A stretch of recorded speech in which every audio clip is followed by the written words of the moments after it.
was your take last night on Runs Palooza across Major League Baseball? Yes, so there were 101 home runs hit over the first 4 days of the season. There were 53 home runs hit yesterday alone. Wow. And we saw 180 runs across the 15 games, and many of them flew well over the total, not even just going over. So what it kind of illustrated to me, and this is a little bit tricky because a lot of these fourth and fifth starters haven't pitched in probably a week or so because they finished up spring training and everybody else was kind of on their regular turn and they kind of had to wait a while. But what it illustrates to me, the home run thing is kind of separate. I think that had a lot to do with the weather. There were a lot of wind games and stuff like that. But what it illustrated to me is that if you don't have elite or above average stuff to overcome the shift ban, you are in trouble this season. And not only that, if you're a back end of the rotation guy and you can't rack up strikeouts and you're not really cruising through 6-7 innings, something like that, you have more traffic on the bases. And now there's a lot less time to compose yourself with the pitch clock, and you can't just overpower anybody. So I think the pitch clock and the shift ban will disproportionately affect back end of the rotation starters that just simply don't have good enough stuff to overcome these rule changes and the difficulties that they provide. Patrick, I love the angle he just gave here because it's going to give you an opportunity when you have a fourth or a fifth starter potentially starting to look at an over, to look at a run line in that particular matchup, because these guys appear, based on what Adam said, to be vulnerable in certain situations. Did the Diamondbacks just get doubled up again? Are you kidding? We gave out a family play. This might be a little fun. So Gallen, who wasn't great, speaking of Chavez Ravine at Dodger Stadium, were 5 runs, all earned, 6 hits opening day. I watched it. By the time he got third way through that Dodger lineup, he started to get touched up a little bit. So he was getting a pretty good plus price here, Adam Burke, at plus 140. When you took a look, again, Yu Darvish's first start coming out of WBC, how did you deconstruct that cap there with the D-backs and Padres today? Yeah, obviously there were some concerns about Darvish, and I will say this. I mean, to this point in the game, he only has 2 swings and misses so far, which is not a very Darvishian, I guess I'll say, type of outing for him. So the stuff is not particularly great today. He's had 19 swings and only 2 swings and misses. 11% whiff rate is very, very low for him. The Diamondbacks will be a team that puts a lot of balls in play throughout the course of the season.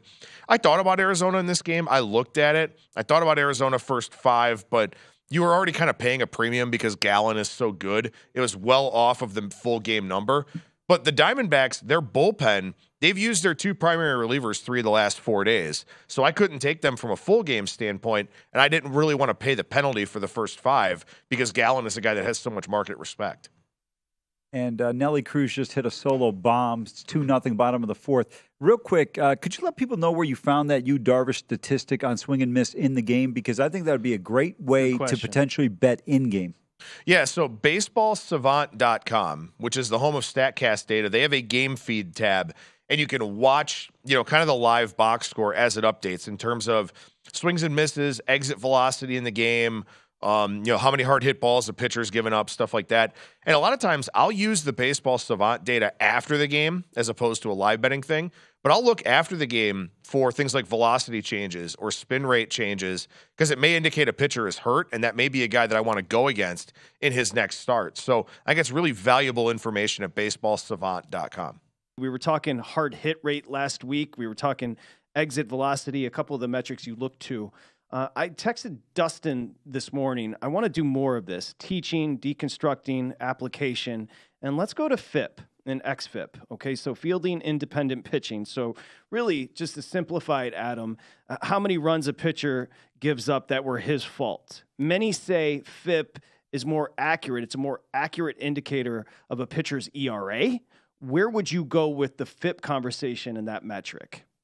Yeah, so there's a whole formula to figuring out FIP, but I think the important thing for everybody to know is that the idea behind it is that it's a statistic of things that a pitcher can control: strikeouts, walks, home runs, and hit by pitches. And then it all gets put into a formula and it kind of spits it out. So it's basically, it takes defense out of the equation, right? Because defense can be kind of hit or miss. Some defenses are good, some are bad. Sometimes a ball's hit 110 miles per hour right at somebody. Sometimes a ball's hit 60 miles per hour and it goes through the hole. Those are things a pitcher can't necessarily control. What happens after the ball leaves the bat no longer has anything to do with the pitcher. So FIP is supposed to be a metric of things that a pitcher can control.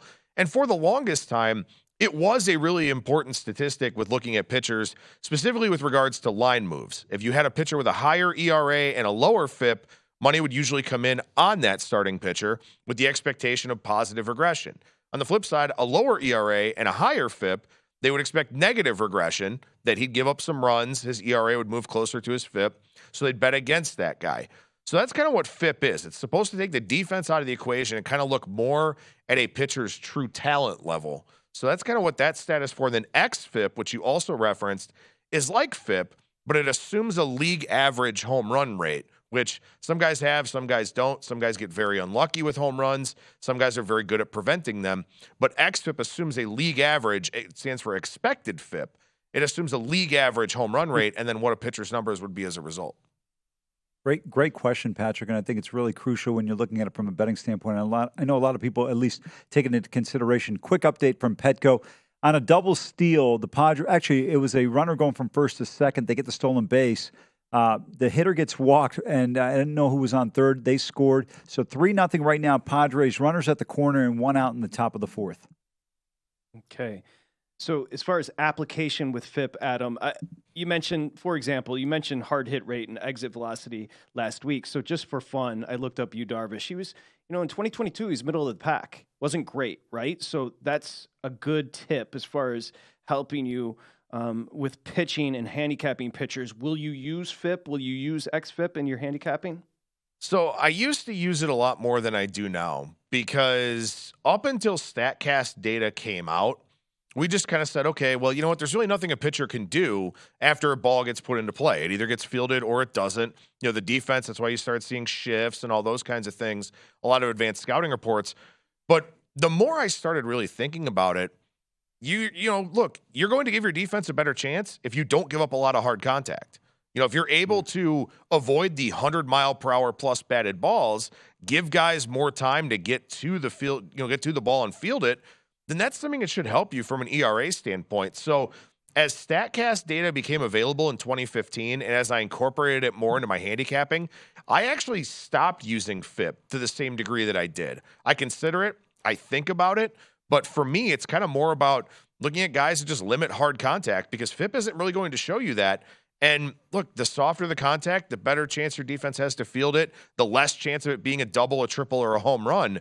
So I actually used FIP less as we got more data that I think is more applicable to betting on these pitchers.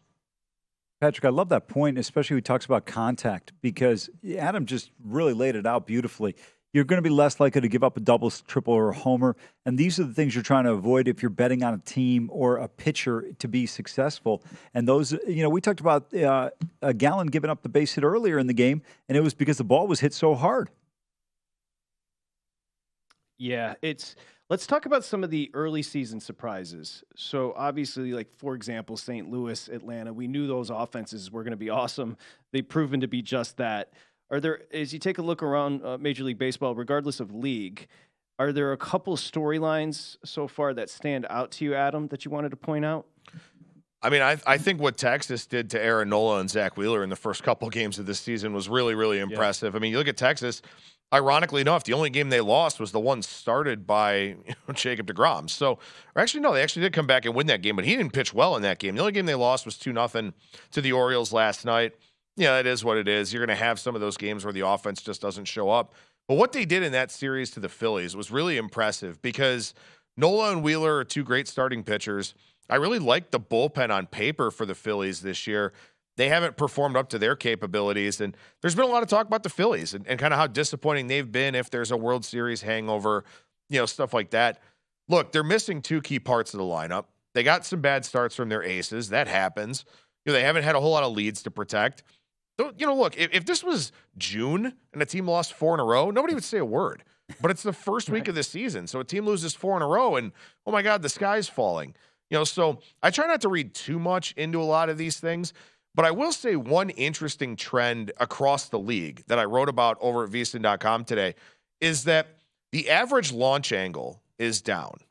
And why that's important is because in the era of the shift, we saw everybody try to hit the ball over everybody, right? Well, now that the shift is gone, guys aren't really trying to elevate the baseball quite as much as they have been in the past. So ground ball percentage is up, pull percentage is up. So guys are actively trying to pull the ball again now that the shift is gone. And the fly ball rate and the launch angle are down.